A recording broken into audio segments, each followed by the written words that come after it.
candidato tenía 39 años, la misma edad que la calle Pou. Inclusive cuando yo lo vi y le dije ¿qué edad tenés? Y me dijo 39, digo, tenés que ser candidato. Porque te pueden pasar dos cosas fantásticas, que fueron las que me pasaron a mí. La primera, perder. Es la más importante, porque a los 39 años, en un país en donde todos somos grandes y viejísimos, y cuando un tipo tiene 50 años, uno le dice, este muchacho, ¿no? Agarrar a la presidenta de los 39 y esta que viene, es mortal. Y entonces él no gana, porque el otro le gana a la interna y el otro no llega a la presidencia. De cualquier manera, para él va a ser un éxito enorme. Porque le va a pasar lo mismo que me pasó a mí. A mí me empujaron a que fuera candidato cuando tenía 39 años, cuando se hizo la reforma de la Constitución para volver al régimen presidencial, y quedé naturalmente a partir de ese momento como uno de los líderes importantes del partido con muy poca edad, con 39 años. Y en todas las elecciones que participé, en todas, absolutamente en todas, en ninguna jamás discutí el tema de la seguridad. Ni yo, ni nadie. Ni jamás el tema era la educación. Nunca. Nunca fue el tema la seguridad en el Uruguay, ni nunca fue el tema la educación. No lo planteábamos nosotros y tampoco lo planteaba el partido opositor, no era el Partido Nacional, no era el Partido Comunista, no era el Partido Socialista. Comunistas y socialistas existen en el Uruguay desde casi ya, yo diría, más de 100 años. O sea, los partidos políticos en el Uruguay, por suerte, tienen prácticamente todos los estables, los permanentes, más de 100 años de edad. Cosa que es muy, muy importante. O sea que la primera cosa que uno constata es que el Uruguay es un país que, al igual que los países europeos importantes, tiene partidos políticos permanentes, estables. Y eso es realmente muy importante. Sin partidos políticos no hay democracia. No funciona la democracia, porque el sistema de los partidos es como decía Churchill, la democracia no es perfecta, es el menos malo de los sistemas. Pero es sin ninguna duda el sistema que le permite a la gente juntarse con libertad y armar un sistema institucional que nos asegure libertad. Que solamente se sabe lo que importa cuando se pierde. Solamente cuando se pierde uno se da cuenta la tragedia que es para una sociedad y para un ciudadano no tener libertad. O sea que la novedad que yo veo, no, fotografías a menos.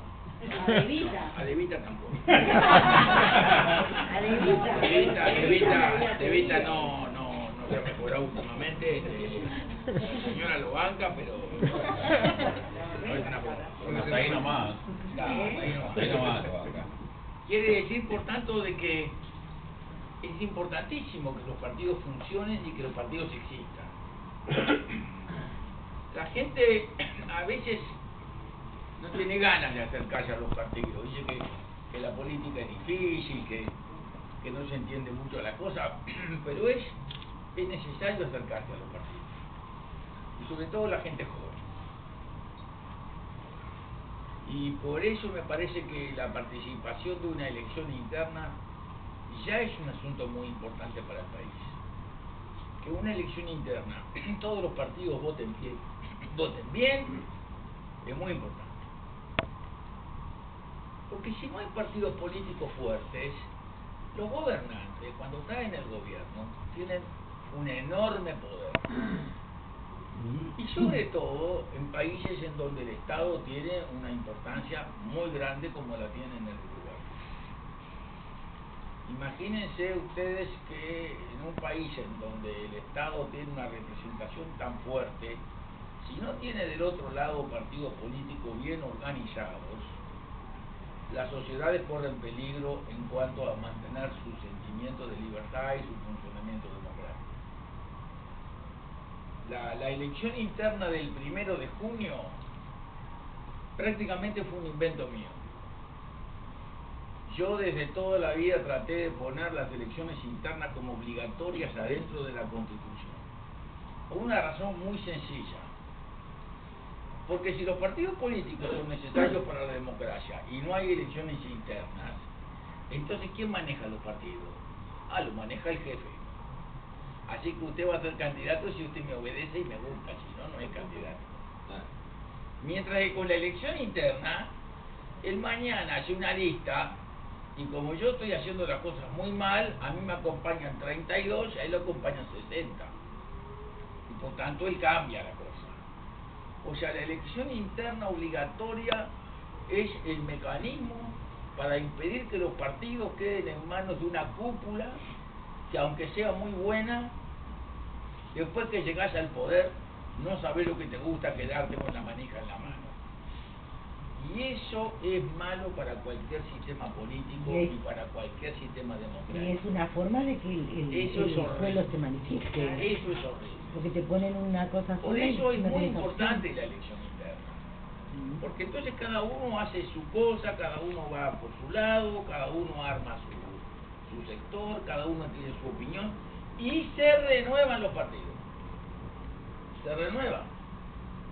O sea, siempre hay una generación nueva que empieza, que empuja, que tiene otras formas de ver las cosas, que es más moderna, en un mundo que además cambia a una velocidad imponente.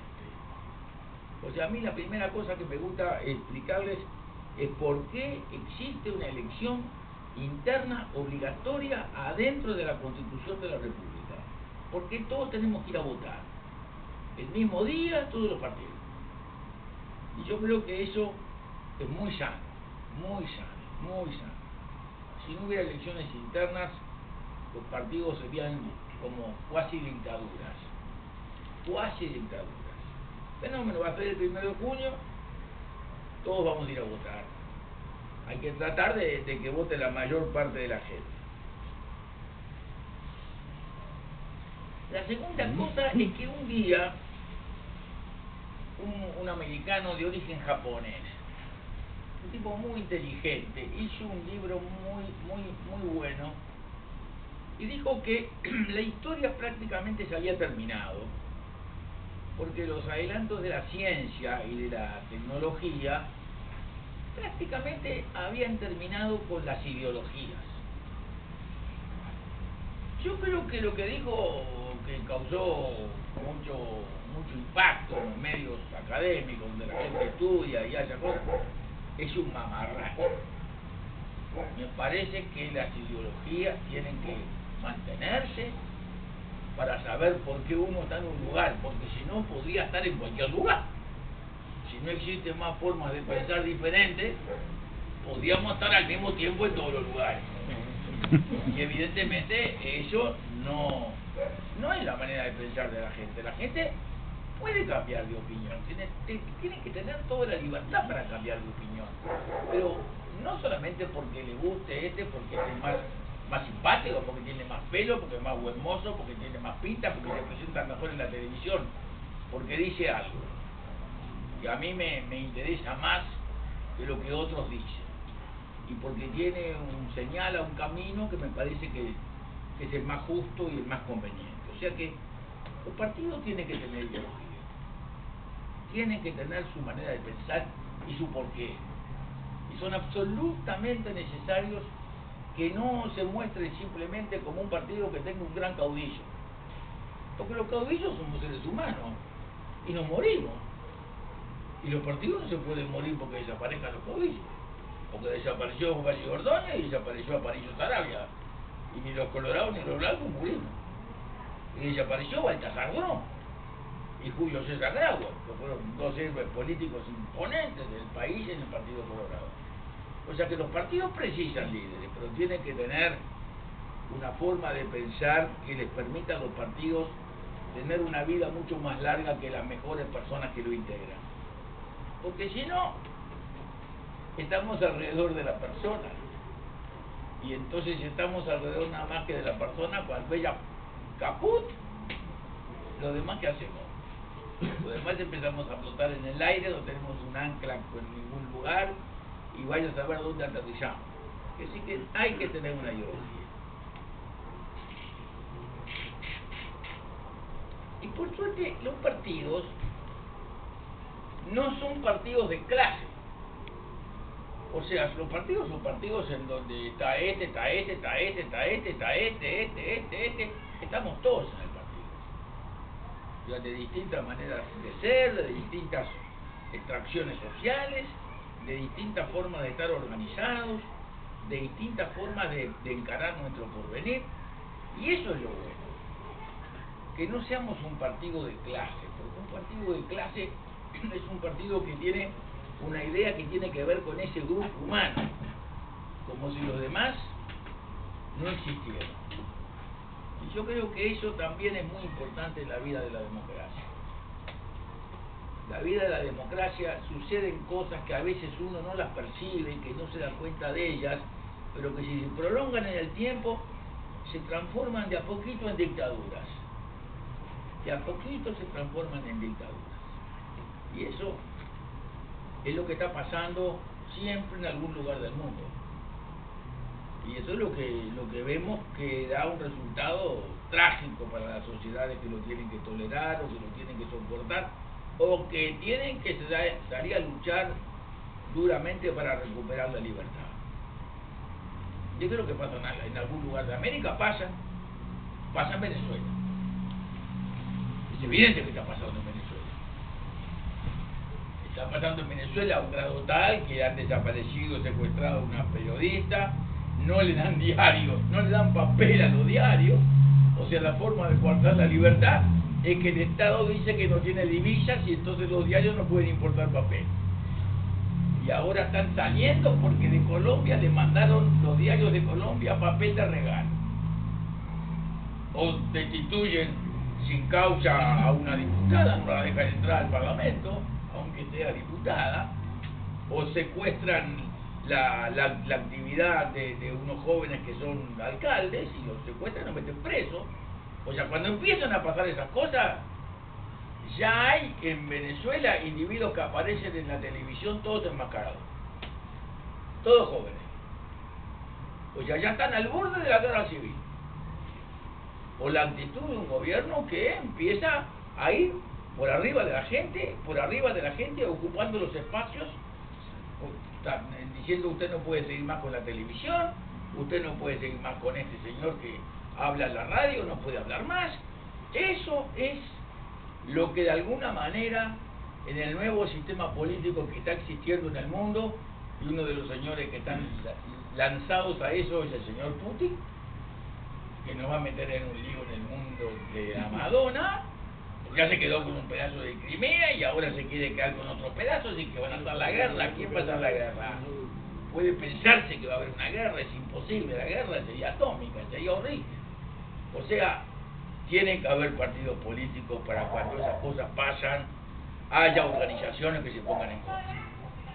Y eso me parece que es fundamental para explicar por qué y para qué es la elección interna. Es para eso, fundamentalmente para eso. Con respecto a la situación del gobierno y a la situación política, yo voy a decir lo que yo creo. Yo creo que si la elección cuando yo fui presidente, teníamos una crisis de la Madonna que vino de la Argentina, de los bancos y las cosas, y la cosa se puso muy dura, muy difícil, se pudo salir. Y si la elección hubiera sido en noviembre del 2003, yo creo que el Frente hubiera ganado por el 60% de los votos, porque estábamos en un momento de crisis terrible. Había crisis comercial, había crisis de trabajo, había crisis en cuanto a muy bajos salarios, había crisis de muy alto desempleo, y por tanto la gente reacciona ante las crisis. Y si no, fíjense, en España perdió el izquierdista Zapatero y ganó Rajoy, el gallego, ¿no? Y en Francia ganó el socialista Hollande, al que era el Rajoy de Francia. O sea, cuando hay crisis, moriste. La elección fue en el 2004 y se perdió por un 1%. Tuvimos 12 puntos del producto y la elección fue, si hubiera sido en el 2005, no hubieran ganado la elección.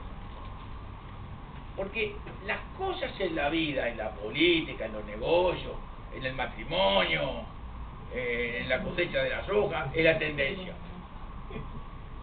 Es la tendencia. ¿Cómo viene la soja? Venía a la miseria por el agua. ¿Cómo va a ser ahora la soja? Ah, buenísima. La tendencia la mejoró y va a haber un cosechón. Muy bien. La tendencia es lo que marca la actitud colectiva de la gente. ¿Cómo está la cosa? Entonces, cuando llegó el doctor Vázquez se encontró con la economía bien organizadita. Astori, que entiende de economía y que había estado a favor de lo que habíamos hecho durante la crisis, y había estado a favor porque como entiende de economía sabía que era el camino para salir del lío, manejó bien la economía del tiempo del doctor Vázquez presidente. No tenía problemas externos y se encontró con un mundo en donde pasaron dos cosas fundamentales. El interés del dólar era cero. Si un tipo llevaba $1 millón al banco y lo depositaba y le preguntaba ¿cuánto me va a pagar de interés? Nada. Le voy a cobrar por tenerlo. Y los precios de la materia prima eran más altos que la Concagua. El grano, todos, el maíz, el trigo, la soja, la carne, la leche en polvo, todo. Todo subió a unos niveles absolutos. Por tanto, en el primer periodo de gobierno, la gente no sintió encarecimiento de la vida. Al contrario, sintió beneficio. Porque salieron de salarios atrasados y bajos por la crisis, mejoraron los salarios, y entonces las cosas pasaron en forma normal. Y aquellos que habían dejado los partidos tradicionales para pasarse fundamentalmente a Asamblea Uruguay, cuando llegó el final del periodo, no tuvieron motivos para no seguir votando. Se encontraron por otra parte con un payador encantador. Porque no me dirán ustedes que Mujica como comunicador es capaz de mañana de decir cada cosa tan divina que uno lo abrazaría y lo besaría. Lo que pasa es que después de tarde tiene algunos problemas, se junta con amigos que le dicen, no, ahí no puede seguir, y él mismo dice, y como te digo una cosa y te digo la otra. Entonces, uno se queda con una y después se queda con la otra y tal. ¿Y qué pasó en el periodo de Mujica? Varias cosas. La primera, las cosas que Vázquez hizo empezaron a rebotar en el periodo de Mujica. O sea, la educación. Cambió el sistema de educación. Y Mujica, pobre, que se ve que buscó elegir a los mejores candidatos que tenía, los ponía y los echaba. Es el primer gobierno de la República con mayoría absoluta que echó 4 veces a todos los que puso a dirigir la educación. Ninguno le sirvió, a él mismo. Y él mismo dijo que estaba con una frustración enorme con respecto a la educación, que no la podía arreglar. No le digo nada de la inseguridad. Y ya empezó con Vázquez porque el ministro Díaz, que fue su primer ministro, yo no digo de la señora que desfiló a caballo, a galope, así, porque la señora es una señora muy divertida, tiene un vocabulario extraordinario. Y fue la primera amazona policial. Y bueno, sí, a todos nos gusta andar a caballo. ¿Saben lo que dijo Díaz? Díaz dijo una cosa que, aunque a ustedes les parezca mentira, tuvo una trascendencia en el Uruguay hasta el día de hoy enorme. Díaz dijo, ya lo había dicho Juan Jacobo Rousseau, un ginebrino muy importante que escribió libros muy importantes allá por el siglo XIX, en 1800 y pico. dijo que la culpable era la sociedad, que los que estaban en el delito eran víctimas de una sociedad injusta y que por tanto había que reformar la sociedad y a la gente ponerla en libertad. Entonces eso que me lo dice a mí, que soy abogado y que yo puedo discutir con él sobre Rousseau, y puedo decirle, mirá, Rousseau fue un gran equivocado por esto, por esto, por esto, el mensaje que le dio al país es: ahora usted se encierra en su casa con la reja, porque yo, que estaba cometiendo el delito y estaba preso, ahora la sociedad es la culpable. Así que usted es la culpable y yo tengo el derecho de mejorar mi vida tomando parte de lo que usted me ha quitado. Y ese es el mensaje que se instaló en la vida nacional y que no saben cómo dar marcha atrás. Porque para dar marcha atrás hay que tomar una serie de medidas que han sucedido en todos los países del mundo. Yo he ido a Nueva York, al Hotel Roosevelt, ahí en la mitad de la ciudad, y salir de la calle del Hotel Roosevelt y decirme el individuo que está en la puerta, yo, mire, 3 cuadras para allá y 3 cuadras para acá, más no, porque acá la situación es terrible. Y he ido años después, y uno sale y vuelve a las 12 de la noche caminando por cualquier lugar y no pasa nada. Que sí que hay situaciones difíciles en todas las sociedades del mundo, pero todas se pueden enfrentar y todas se pueden intentar resolver. Pero acá el problema es otro el problema. Acá el problema es la idea que se instaló en la vida del Uruguay, porque oficialmente así lo dijo el ministro del Interior, de que la sociedad era la culpable. Que la culpable es la sociedad de que haya personas que tengan un delito. Yo no dudo que todos, cuando vemos que una persona tiene un delito y se le condena, pretendemos que salga mejor de la cárcel.